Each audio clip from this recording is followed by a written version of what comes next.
Question number 67। अगर ये कहें कि सबसे इंपॉर्टेंट क्वेश्चन है जिसमें डाटा बार बार रिपीट होते हैं, तो यही सवाल है पूरे गणित में। ये सवाल एसएससी ने ही कम से कम 5-6 बार पूछ लिया है और आपको यकीन नहीं आएगा, ये सवाल कल परसों ग्रुप डी के एग्जाम में भी आएगा। ए, बी और सी की आएगा अनुपात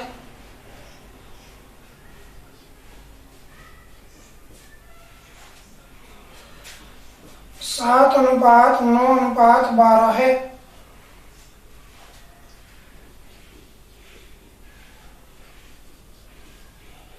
तथा इनके खर्च का अनुपात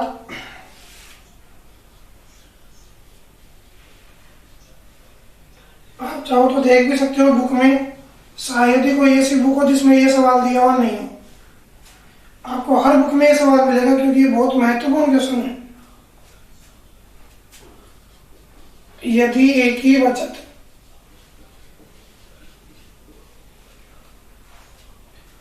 उसकी आय का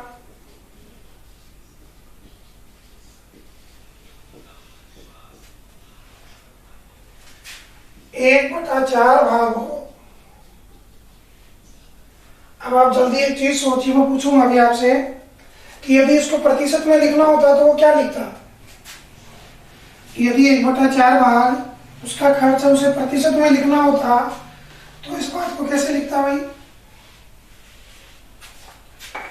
तो वो इस बात को लिखता है 1/4 मतलब 25%। तो वो लिखता कि एक ही बचत उसकी आय का 25% है। समझ में आ रही है बात? मैं ये क्यों बता रहा हूँ, क्योंकि ऐसे कई प्रश्न होते हैं जिनमें इसकी जगह प्रतिशत दे देता है, प्रतिशत की जगह बट्टा में दे देता, भिन्न बना के दे देता है, तो दोनों एक ही बात होती है। इसको हम 25% कह सकते हैं और 25% को 1/4 कह सकते हैं। तो घबराना में, दोनों एक ही बात है, कोई दिक्कत वाली बात नहीं है ना। यदि यहाँ 25% भी लिखा होता तो भी सवाल यही होता और इसका हल भी यही होता।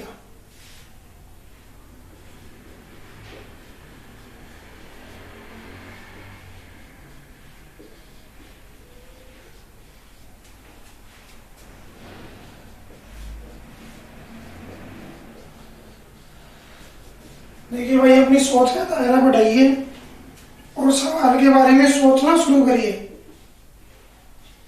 आप अभी क्या करते हैं, प्रश्न देखते हैं, देखते उस पर कूद पड़ते हैं कि इसको फटाफट कर दूं। आप इस तरह स्टडी करिए कि आप उसमें ढूंढिए क्या ऐसी चीज है जिससे मैं इस सवाल का आंसर जल्दी निकाल सकता हूं या जल्दी निकाल सकती हूँ।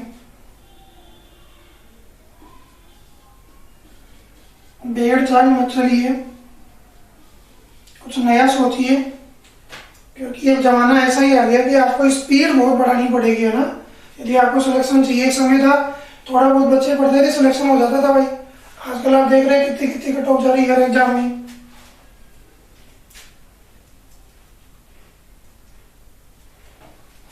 देखिए, आप पहुंच करके करने की कोशिश करिए, मैं समझाता हूं। देखिए भाई,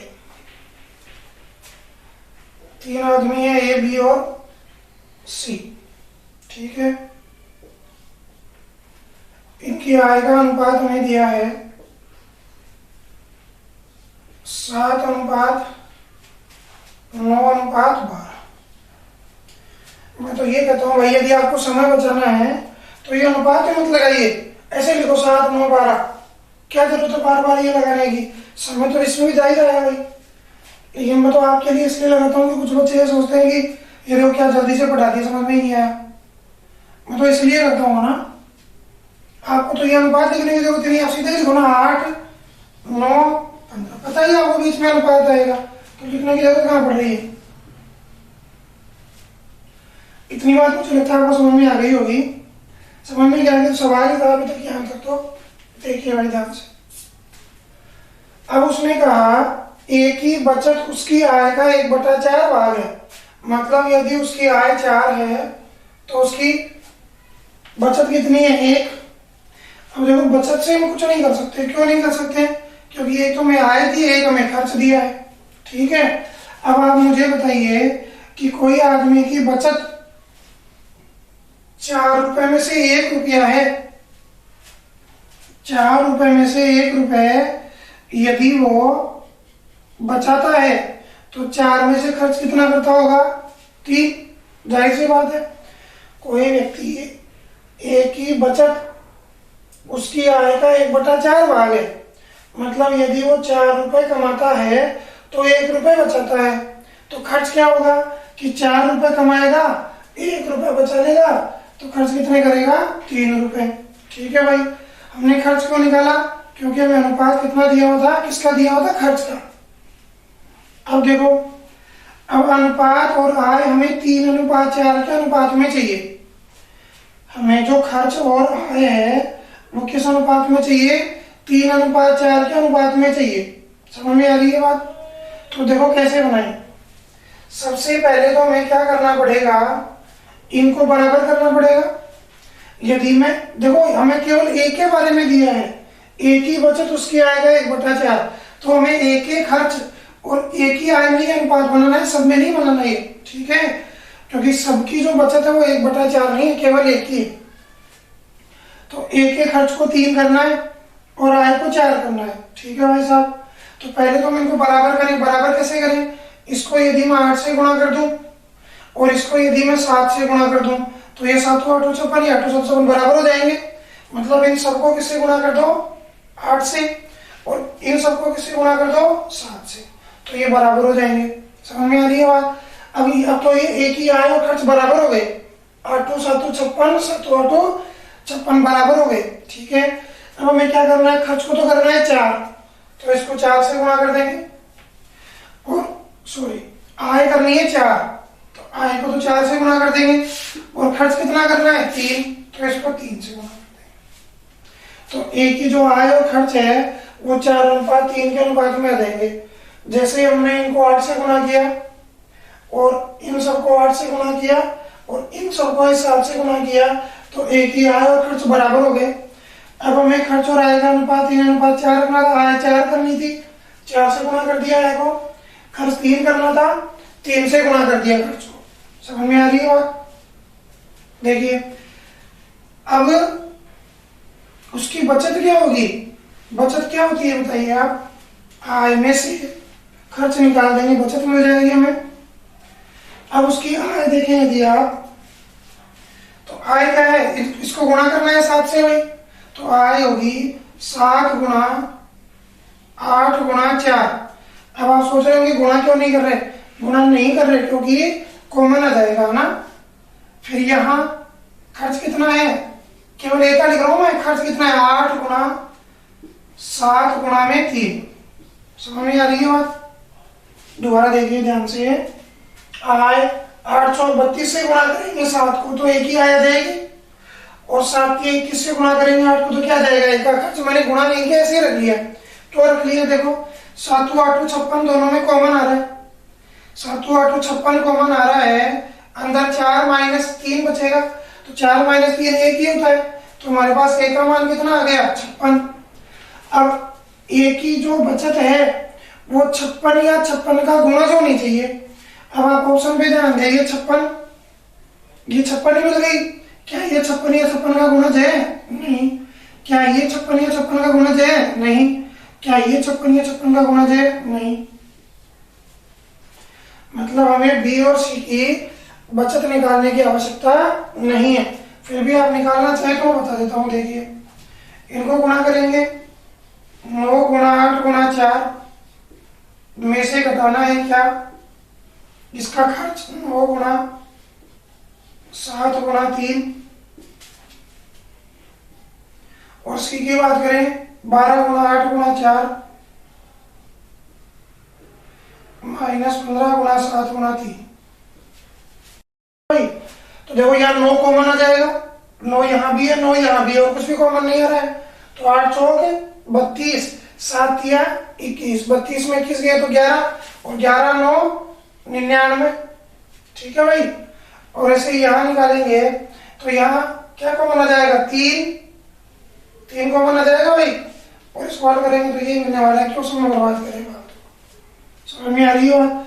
तो आंसर है 56, 99, 59, सॉरी मैंने 69 लिख दिया।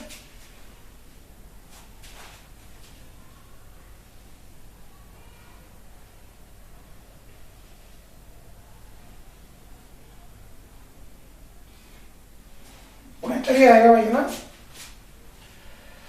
तो देखो आप छोटी सी एक चीज समझो, सवाल बड़ा है, पूरा हल करेंगे समय भी लगेगा, लेकिन एग्जामिनर ने हमें जो ए ऑप्शन दिया है उसमें 56 या 56 का गुणन केवल एक ही ऑप्शन में दिया है, तो केवल इसी को हल कर लेंगे, इनको हल करने की क्या जरूरत है भाई।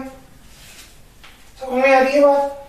दूसरी बात यदि आप ध्यान दें तो 9 यहाँ भी है, 9 यहाँ भी है, ठीक है भाई साहब, 9 यहाँ भी है, 9 यहाँ भी है, तो 9 कॉमन आएगा, और 9 कॉमन आएगा, इन दोनों के गुणा में इन दोनों का गुणा माइनस हो जाएगा, तो यहाँ जो संख्या आएगी उसका 9 का मल्टीपल होना जरूरी है। 9 का मल्टीपल कौन है भाई, देखिए इन तीनों में 9 का मल्टीपल केवल यही है, तो आप बी से भी कर सकते थे केवल। आप ये भी देख सकते थे, देखो इन तीनों को गुणा करेंगे तो 7 आएगा, इन तीनों को गुणा करेंगे तो भी 7 आएगा, तो 7 कॉमन आ जाएगा, इसका मतलब ए का मान 7 का गुणज होना चाहिए, 7 का गुणज यही है केवल, ये भी नहीं, ये भी नहीं, ये भी नहीं। बहुत तरीके हैं, अगर आप दिमाग लगाए ऑप्शंस पे तो हम सवाल हल करके पूरा नहीं करके उसको थोड़ा कम भी बेसिक से करके भी कम कर सकते हैं। समझ रहे होंगे आप मेरी बात को भाई। अब आप ईमानदारी से देखें, ये सवाल जो बड़ा सवाल था वो कितना जल्दी हमसे हो गया, केवल हमें 56 एक ही मान चाहिए था। अब मैं ये नहीं कह रहा भाई ये 56 ही होना चाहिए, समझ में आ रही है बात। यदि ये 112 होता है यहाँ, तो 112 भी 56 का गुणज होता ना, तो इसका भी उत्तर होने का चांसेस हो सकते थे, क्योंकि वो अनुपात है, 56 ही हो जरूरी नहीं है।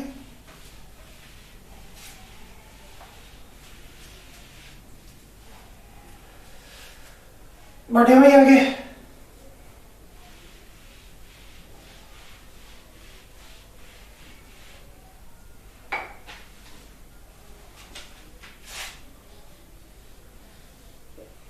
क्वेश्चन नंबर 68 है, यदि y बटा x माइनस जेड बराबर y प्लस एक्स बटा जेड बराबर x बटा y हो, तो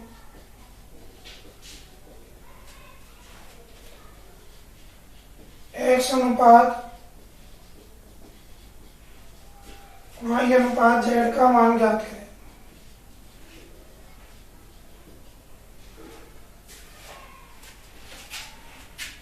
आपके ऑप्शन है भाई 1 अनुपात 2 अनुपात 3, 3 अनुपात 2 अनुपात 1, 4 अनुपात 2 अनुपात 3,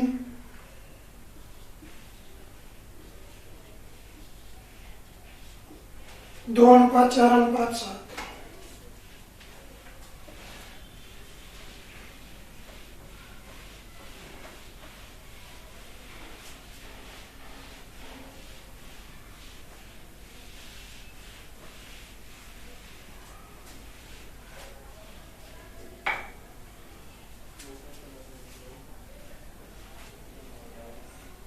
देखिए भाई,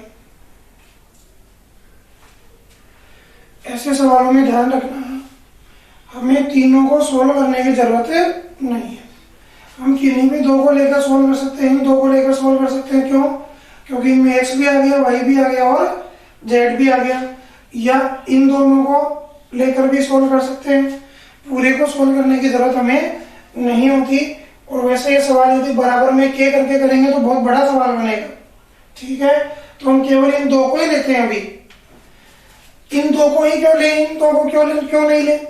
क्योंकि देखो यहाँ दिया x माइनस जेड, यहाँ पर माइनस है, यदि हम ऑप्शन का मान रखेंगे तो 1, फिर यहाँ z माइनस करेंगे तो फिर माइनस का 2 बचेगा। तो हमें ध्यान रखना पड़ेगा माइनस का 2 बचा या जुड़ा या घटा, तो हम केवल जो प्लस वाले हैं और प्लस करना आसान होता है माइनस के मुकाबले, तो ऐसा काम क्यों करें जिसमें हमें थोड़ा समय लगने वाला है, तो प्लस से ही ले। तो इन दोनों को हम ले लेते हैं कि y प्लस एक्स बटा में z बराबर होगा x बटा y के। समझ में आ रही है बात? तो यदि ये x है, ये y है और ये z है, ठीक है, तो y का मान रखिए पहले ऑप्शन में, y का मान कितना है 2, x का मान कितना है 1, तो ये 3 हो जाएगा। y प्लस एक्स क्या हो जाएगा 2 और 1 3 बटा में z को 3, x बटा y 1 बटा में 2, ये तो कट जाएगा भाई। क्या 1 बटा 2 के बराबर होता है? नहीं, मतलब 1 नंबर ऑप्शन तो गलत हो गया। 2 नंबर देखिए, y प्लस एक्स 3 और 2 5 बटा में z बराबर x बटा y, क्या ये बराबर है? नहीं है, तो ये भी गलत। समझ में आ रही है क्या बात भाई? x प्लस वाई 3 और 2 5 बटा में z 1, फिर ऊपर x 3 बटा में 2, ये भी गलत है भाई। यहां देखिए y प्लस एक्स 4 और 2 6 बटा में z 3, x बटे y 4 बटा में 2, 3 दूनी 6, 2 दूनी 4, 2 से 2 कट के बराबर आ गए भाई, बराबर आ गए, तो यही हमारा आंसर है। इसको चाहो तो चेक करो, नहीं कोई जरूरत है नहीं है। समझ में आ रही है बात? तो ये हमारा आंसर हो जाएगा। बस इतना सवाल है। वैसे आप के लगा के करेंगे तो टाइम बहुत लगेगा।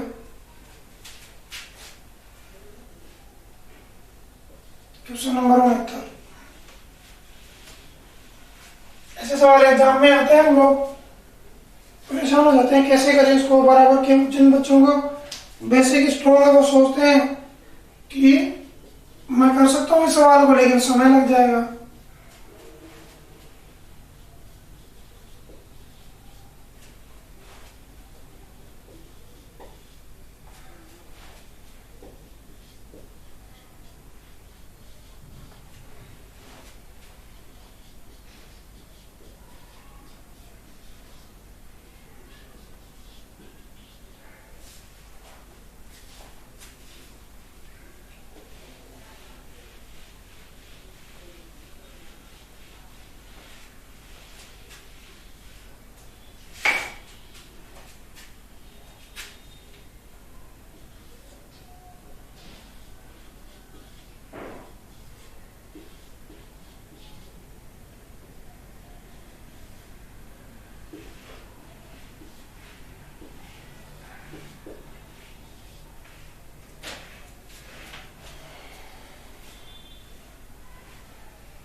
करिए फटाफट।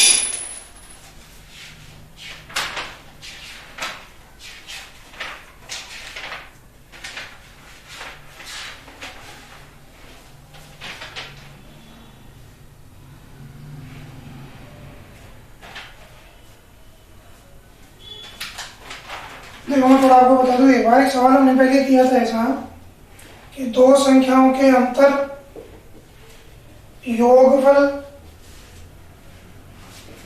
और गुणनफल का अनुपात 1:5:36 है, तो वे संख्याएं बताइए। तो वहां था ऑप्शन 6 9 12 18। इस सवाल में अंतर है। क्या अंतर है भाई? देखना, यहाँ पर जो हमें 6 और 9 दिए हैं ये रियल वैल्यू थे, इसलिए हमने क्या किया 9 और 6 का अंतर ले लिया 3, ठीक है। योग पर 9 और 6 15 और 9 और 6 3 से कट रहे हैं 1,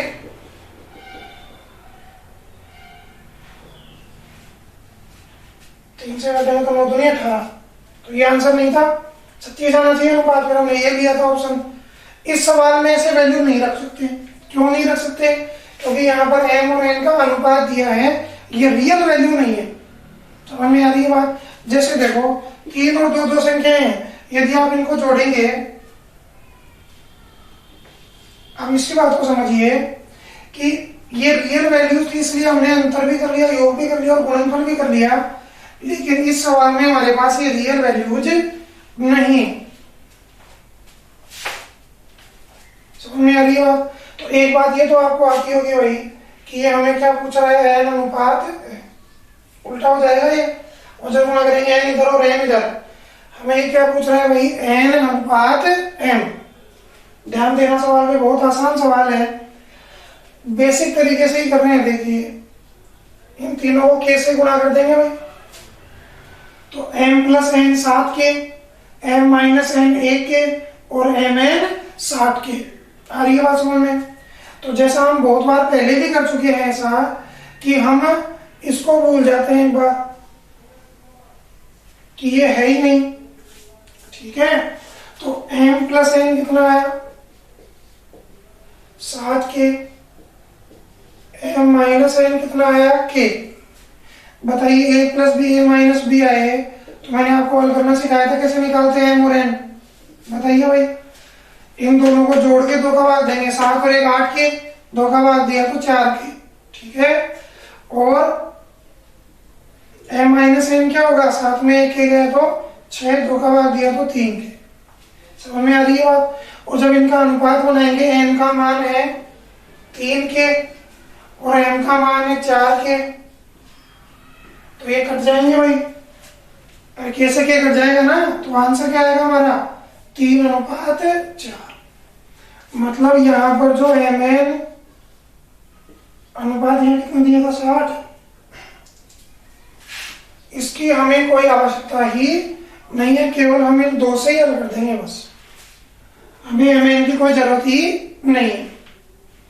जो कितना सब सरल सा सवाल था, ईमानदारी से दिया, पढ़ रहे हैं तैयारी कर रहे हैं तो बताइए, आपको डायरेक्ट नहीं करना चाहिए था। m प्लस एन 7 के, ये m माइनस एन है तो दोनों को जोड़ेंगे, a plus B a minus B, तो जोड़ के 2 का भाग, और अनुपात है तो चाहिए 2 का भाग 2 भी मत, मैंने आपको समझाया था। 7 और 1 8 के, 7 में 1 6 के, काटेंगे तो 3 अनुपात 4। समझ में आ रही है बात है? मैंने आपको समझाया था पहले भी है, कितना आसान सवाल था देखिए।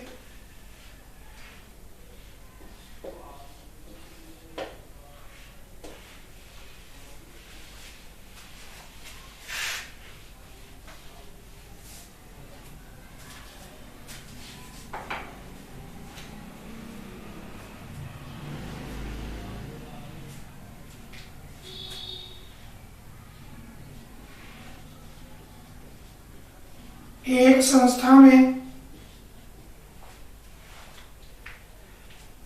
प्रत्येक कर्मचारी का वेतन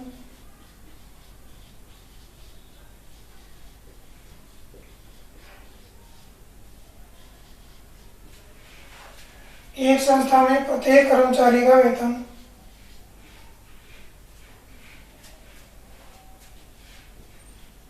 5:6 के अनुपात में बढ़ा दिया जाता है।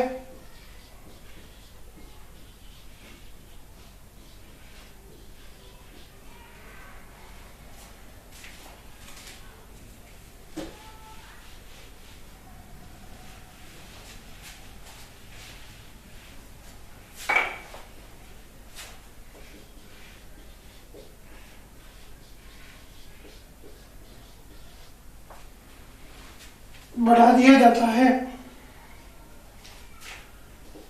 तथा कर्मचारियों की संख्या में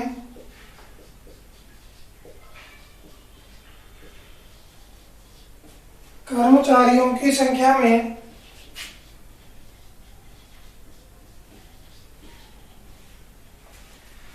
25% की कमी कर दी जाती है।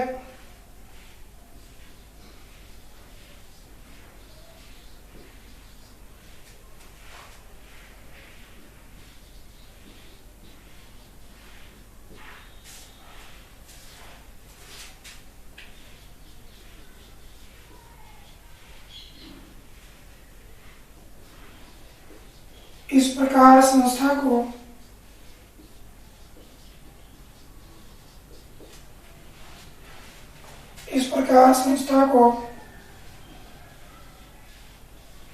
42,000 रुपये का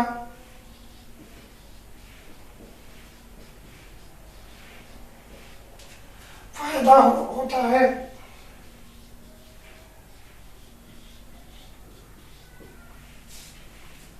तो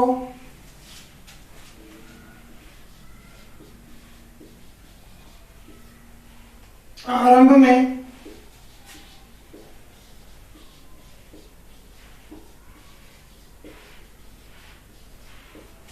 वेतन के रूप में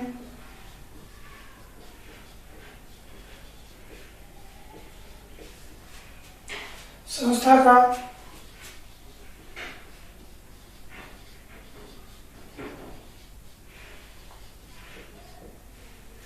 कुल खर्च क्या था? फटाफट करिए।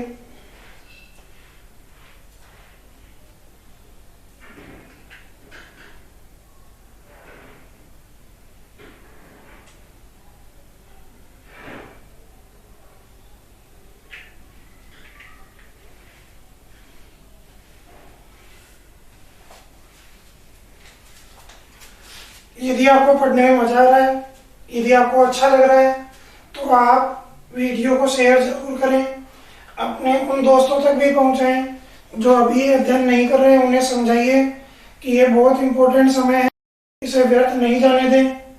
अधिक से अधिक चैनल को सब्सक्राइब करने के लिए कहें। यदि आपको अच्छा लग रहा है, यदि आपको अच्छा नहीं लग रहा तो बिल्कुल भी शेयर नहीं करना है, ठीक है? अच्छा लग रहा है तो ही करिए।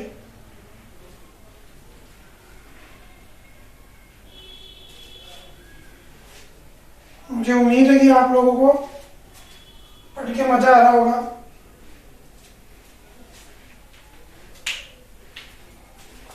देखिए, मेहनत एक ऐसी चीज है भाई, यदि आप किसी भी फील्ड में करें तो आपको निश्चित रूप से उसका फायदा होता है, ठीक है? मैं 2009 से इंग्लिश पढ़ा रहा हूँ भाई,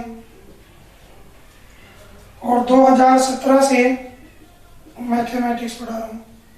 हालांकि इससे पहले भी मैंने कुछ बच्चों को घर पे पढ़ाया था, कुछ कोचिंग सेंटर में कुछ समय के लिए पढ़ाया था मैथमेटिक्स। इंग्लिश में 2009 से पढ़ा रहा हूँ, ठीक है?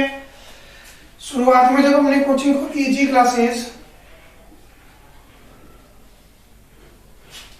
तो सभी का ये मानना था, जो लोग मुझे जानते थे, कि इंग्लिश का टीचर है, मैथमेटिक्स कैसे पढ़ाएगा, बच्चों का भविष्य बर्बाद कर रहे हैं, ये कर रहे हैं, वो कर रहे हैं।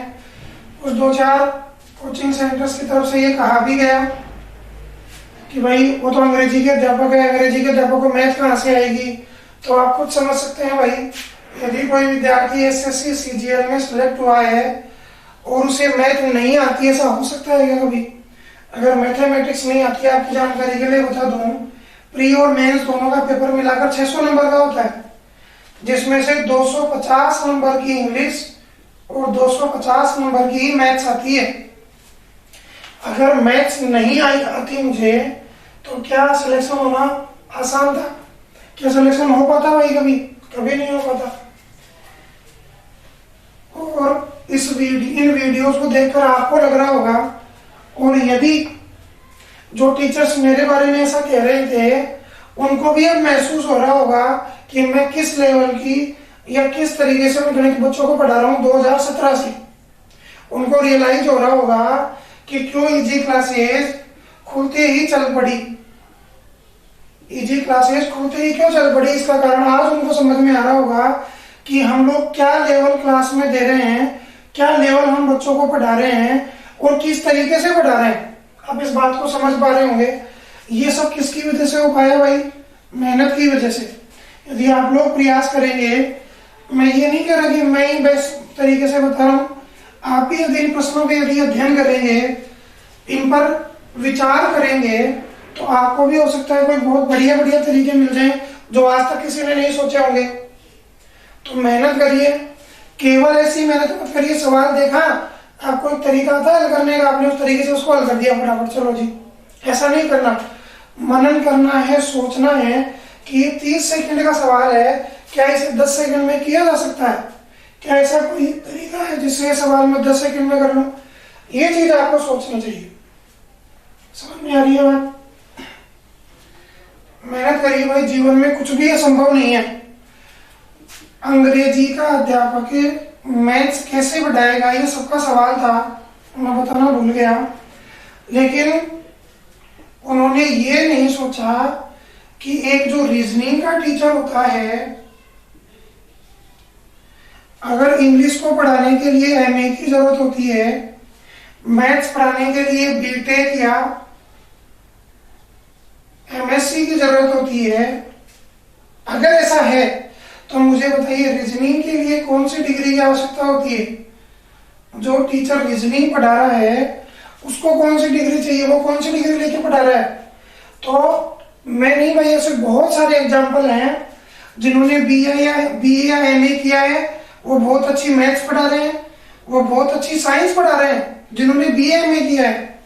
और बहुत सारे ऐसे एग्जाम्पल भी हैं, ऐसे ज्यादा हैं जिन्होंने बीए एमए किया और मैथमेटिक्स और साइंस पढ़ाते हैं। ऐसे बहुत सारे एग्जाम्पल हैं, बहुत सारे एग्जाम्पल है, एक दो नहीं बहुत सारे हैं। जो मुझ पे सवाल उठा रहे हैं खुद ही इसका एग्जाम्पल है कि उन्होंने खुद ने भी कोई एमएससी या बीएससी नहीं किए, वो खुद भी इसका एग्जाम्पल है। लेकिन ऐसे बहुत सारे, इनका कहने की बात नहीं है, सीकर, जयपुर, दिल्ली, एमए बीए किया हुआ व्यक्ति साइंस बहुत अच्छी पढ़ा रहा है, मैथमेटिक्स बहुत अच्छी पढ़ा रहा है। बहुत सारे टीचर ऐसे भी हैं बीटेक एमएससी किए हैं और इंडिया जी के पढ़ा रहे हैं, राजस्थान जी के पढ़ा रहे हैं। तो आपकी पकड़ किस चीज पे हो जाए, जिस पे प्रयास करेंगे आप, जिस पे मेहनत करेंगे आप, तो वो चीज आप आसानी से बढ़ा सकते हैं। तो भाई मेहनत करिए, ध्यान से देखिए आप। कर्मचारी का वेतन 5:6 के अनुपात में बढ़ा दिया, ठीक है भाई। तो मैं लिख रहा हूं ये तो पहले था और ये वर्तमान है। तो वेतन पहले 5 था तो कितना हो गया भाई 6। और कर्मचारियों की संख्या में 25% की कमी कर दी गई। मतलब यदि पहले 100 थी तो कितनी कर दी गई 75। कर्मचारियों की संख्या में 25% की कमी कर दी गई। पहले यदि कर्मचारियों की संख्या 100 थी तो कितनी हो गई 75। काटेंगे तो अनुपात क्या होगा 4:3 होगा भाई। अब आप मुझे बताइए, पहले एक कर्मचारी को 5 रुपए मिलते थे और कर्मचारी कितने थे 4। पहले एक कर्मचारी का वेतन था 5 रुपए और व्यक्ति कितने थे भाई ऑफिस में, संस्था में आदमी कितने थे 4 आदमी थे। तो इनका टोटल वेतन कितना बनता था, वेतन पहले कितना मिलता था 5 रुपए और संख्या कितनी थी कर्मचारियों की 4। 5 रुपए प्रत्येक को मिलता था, संख्या 4 थी, तो कुल वेतन कितना देती थी संस्था 20 रुपए। अनुपातों की बात है। पहले अब वेतन तो हो गया प्रत्येक का 6 रुपए, लेकिन संख्या 3 है तो 6×3 18 रुपए। मतलब पहले यदि संस्था 20 रुपए बांटती थी तो अब 18 रुपए बांटती है। तो यदि चाहो तो अनुपात बना लो, चाहो तो मत बनाओ, कोई फर्क नहीं पड़ता। मैं कई बार कह चुका हूं आपको, अनुपात बनाने से, काटने से या नहीं काटने से आंसर पे कोई प्रभाव नहीं पड़ता। तो पहले संस्था 20 रुपए बांटती थी तनख्वाह के रूप में और वेतन के रूप में कितने बांटती है 18 रुपए। तो कितने की कमी हो गई 2 रुपए की। मतलब संस्था पहले 20 रुपए खर्च करती थी वेतन देने में, आज संस्था 18 रुपए खर्च करती है।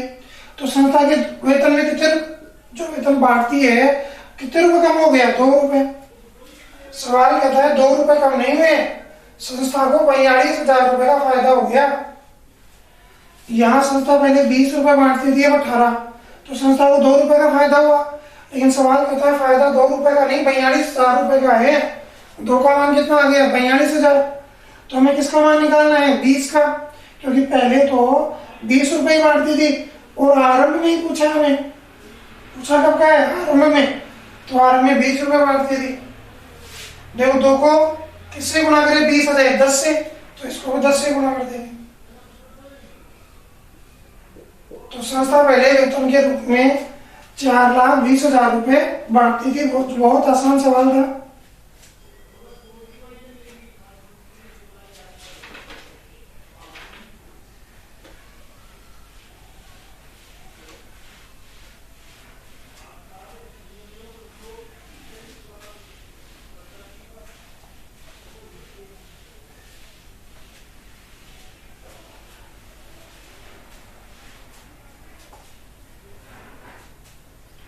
क्वेश्चन नंबर 71 देखिए भाई।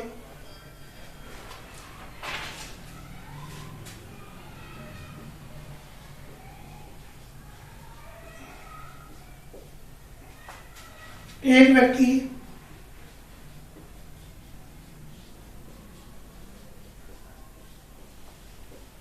एक निश्चित दूरी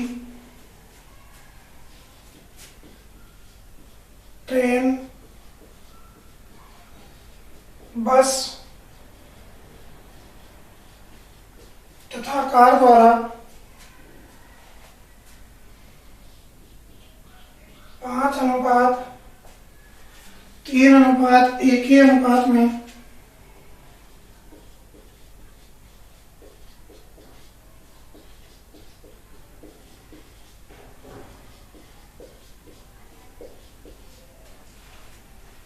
तय करता है।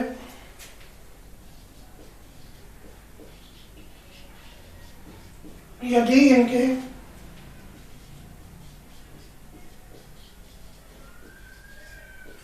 प्रति किलोमीटर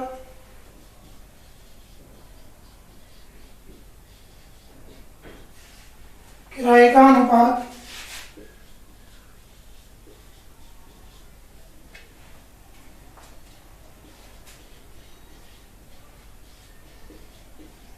2:3:5 है,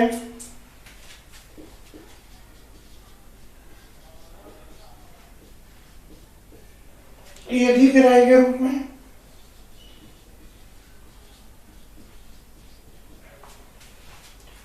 उसका कुल खर्च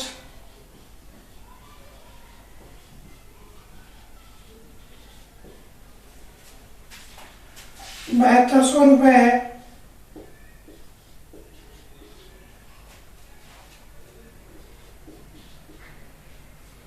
तो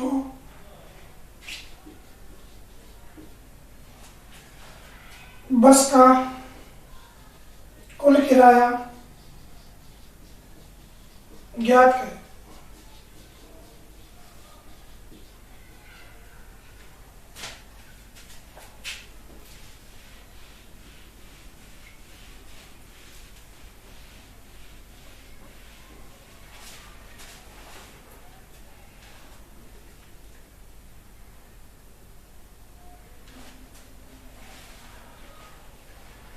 बस का कुल किराया ज्ञात करें। आसान सवाल है, देखिए भाई, देखो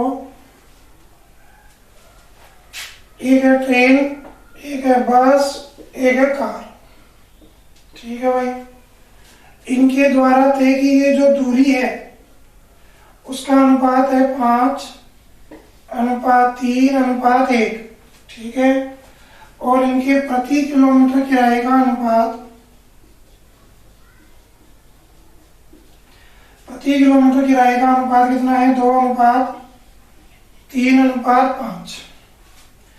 इसको करने से पहले मैं आपको एक सवाल पूछता हूँ भाई, आपको मान लो जयपुर जाना है, अभी मत जाना, लॉकडाउन चल रहा है, आपको जयपुर जाना है, तो आप जीप स्टैंड पर गाड़ी करने के लिए गए, तो गाड़ी वाले ने बोला कि मैं 10 रुपए प्रति किलोमीटर के लूंगा भाई, 10 रुपए प्रति किलोमीटर के मैं लूंगा।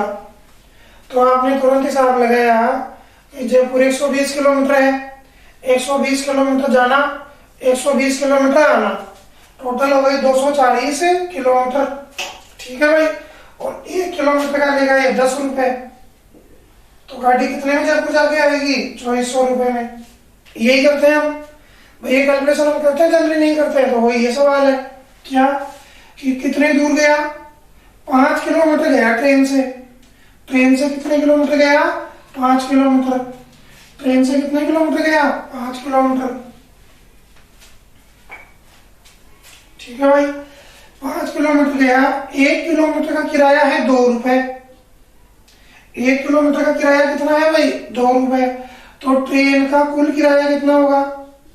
केवल ट्रेन का, दोबारा समझो, ट्रेन से कितने दूर गया? 5 किलोमीटर गया, और ट्रेन का 1 किलोमीटर का किराया है 2 रुपए, तो 10 रुपए ही तो किराया लगेगा ट्रेन द्वारा। 5 दूनी 10, 5 किलोमीटर गया, 1 किलोमीटर के 2 रुपए, तो खर्चा है ट्रेन में जाने का 10 रुपए। ये आएगा 3×3 9 रुपए, और ये आएगा 5×1 5 रुपए। समझ में आ रही है बात? अनुपात चाहो तो लिखो, नहीं मत लिखो, ठीक है भाई। अब इसने पूछा बस का कुल खर्चा बताइए, तो आप मुझे बताइए ये कुल किराया है बस का कितना है, 9 रुपए। 9 रुपए बस का किराया है, कितने में से, 10 और 9 19 और 5 24 में से, 24 में से 9 रुपए बस का किराया है, तो 7200 में कितने होगा,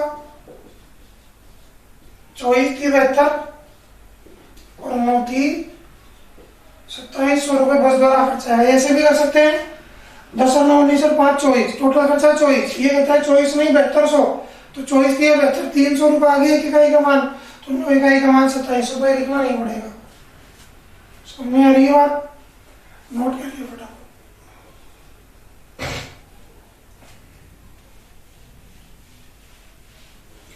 सवाल इतना बड़ा था, सवाल आंसर इतना छोटा सा है। तो बहुत सारी चीजें वही है जो रोजाना रूटीन में काम में लेते हैं, वही चीजें मैं बार बार सवालों के रूप में दिखाई।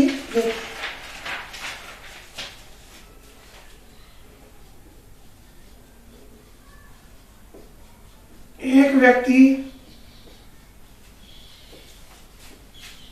380 किलोमीटर की दूरी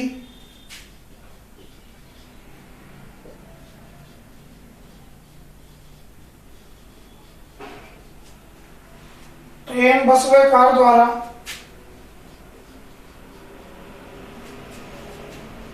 10:2:7 के अनुपात में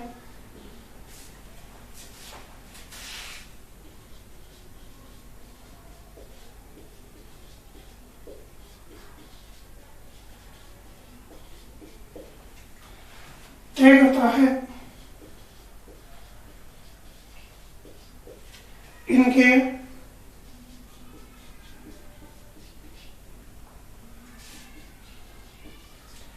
प्रति किलोमीटर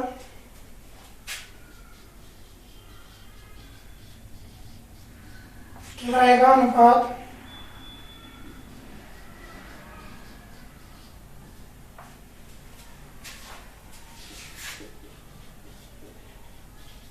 5:7:9 है।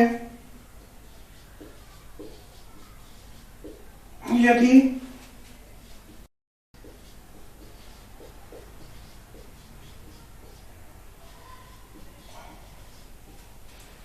बस का प्रति किलोमीटर किराया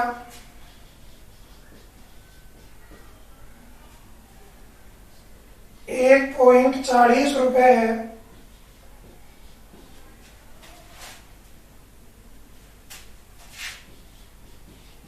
तो किराए के रूप में कुल खर्च ज्ञात करें।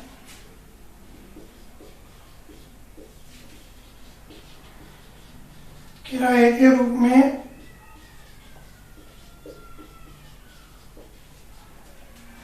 कुल खर्च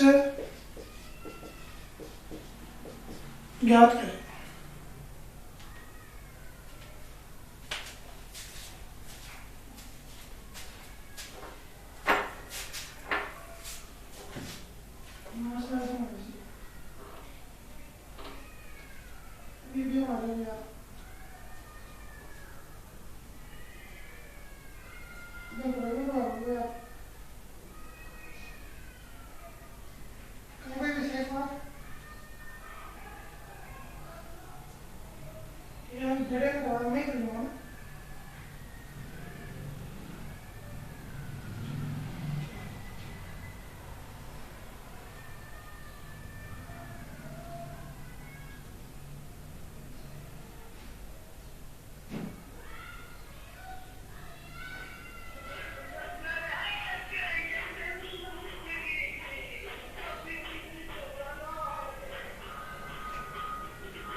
वीडियो में तो बात कर लूँगा।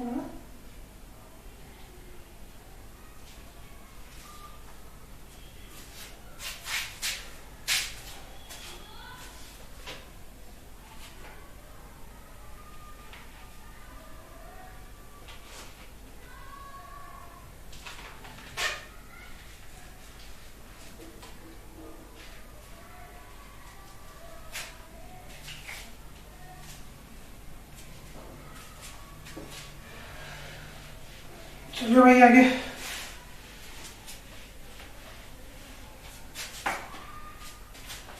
देखिए ध्यान से, एक व्यक्ति 380 किलोमीटर की दूरी ट्रेन, बस और कार द्वारा गया। यह है ट्रेन, यह है बस, यह है कार। इसने जो दूरी तय की है वो 10:2:7 के अनुपात में तय की है। ठीक है। प्रति किलोमीटर जो किराया है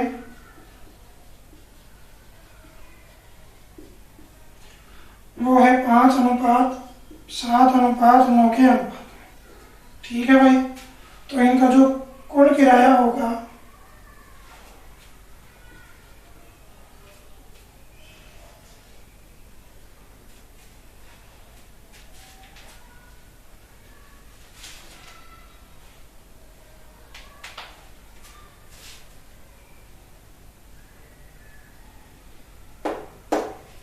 खर्च पूछ रहा है, खर्च कहीं दिया नहीं।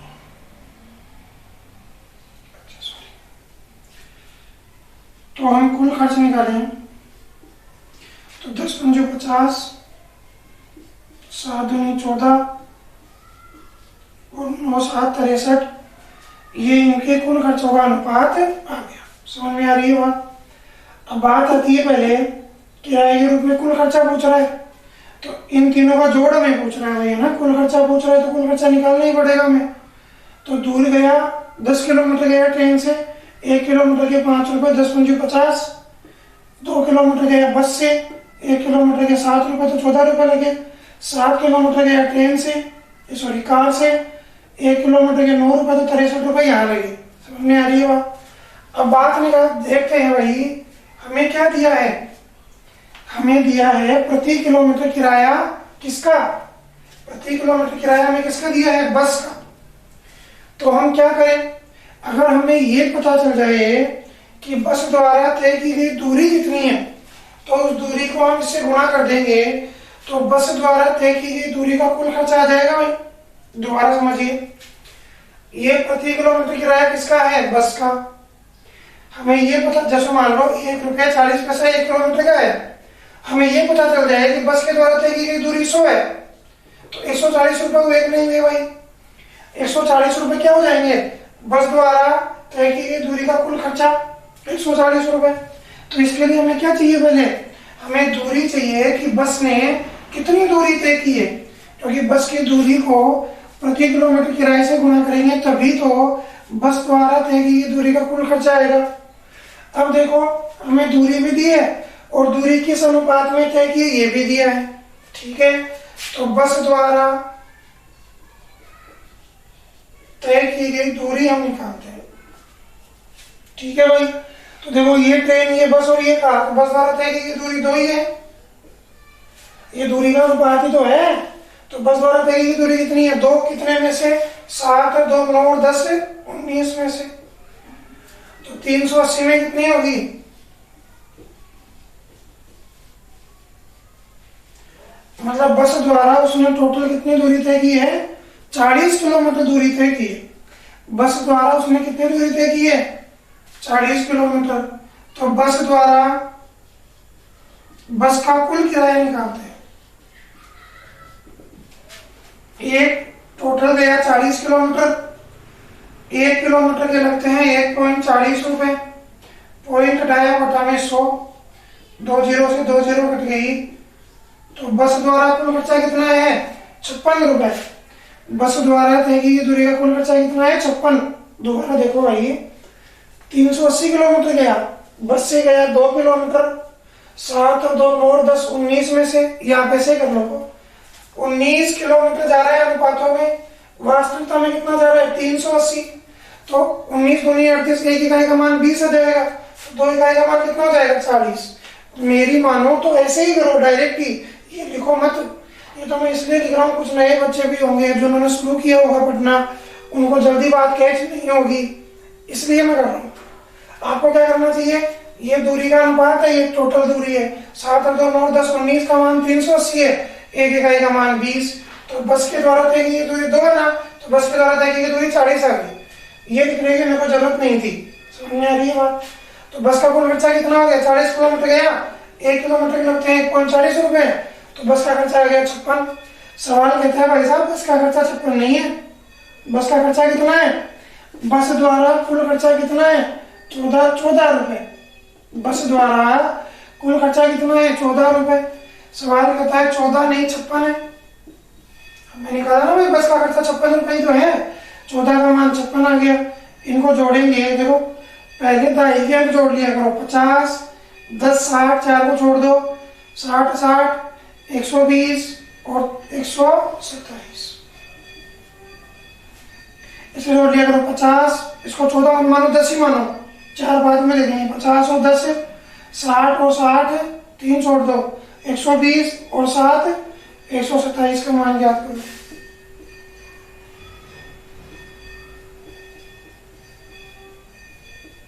14 चौक 56, तो 7 चौक 28, 2 आ जाएगा, 4 दूनी 8, 2 10, 4 1 4 और 1 5, तो टोटल रुपए आएंगे 508। बढ़िया सवाल था भाई, दिमाग लगाने वाला सवाल था। अगर आपको कम समझ में आया हो तो भाई दोबारा शुरू कर लेना इसको, एक बार पीछे से दोबारा चला लेना इस सवाल को, यदि कम समझ में आया हो तो। हालांकि मैंने कोशिश पूरी की है समझाने की।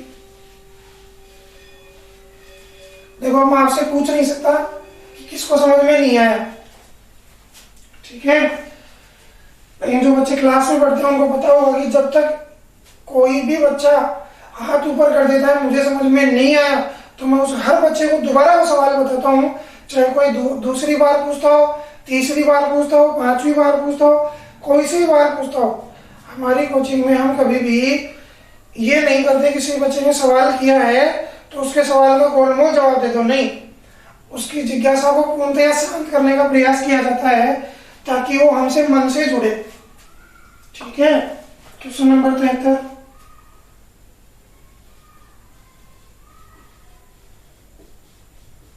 एक व्यक्ति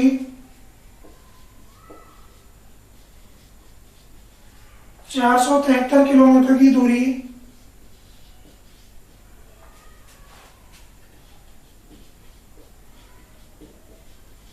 ट्रेन, बस व कार द्वारा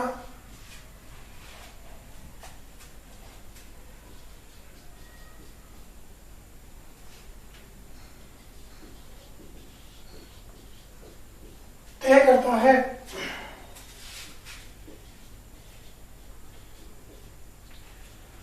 इन वाहनों की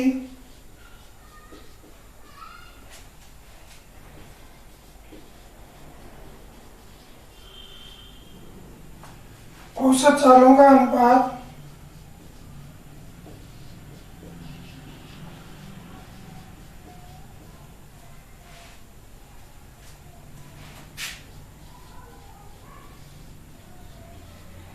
दस अनुपात 2 अनुपात 3 है, तथा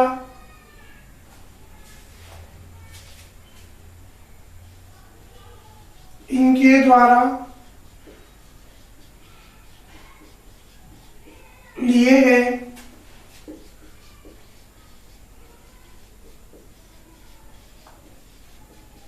समय का अनुपात 2 अनुपात 5 अनुपात 1 है।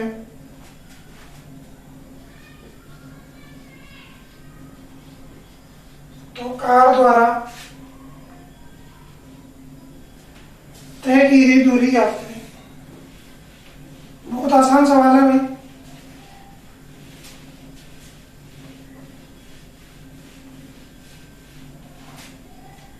कार द्वारा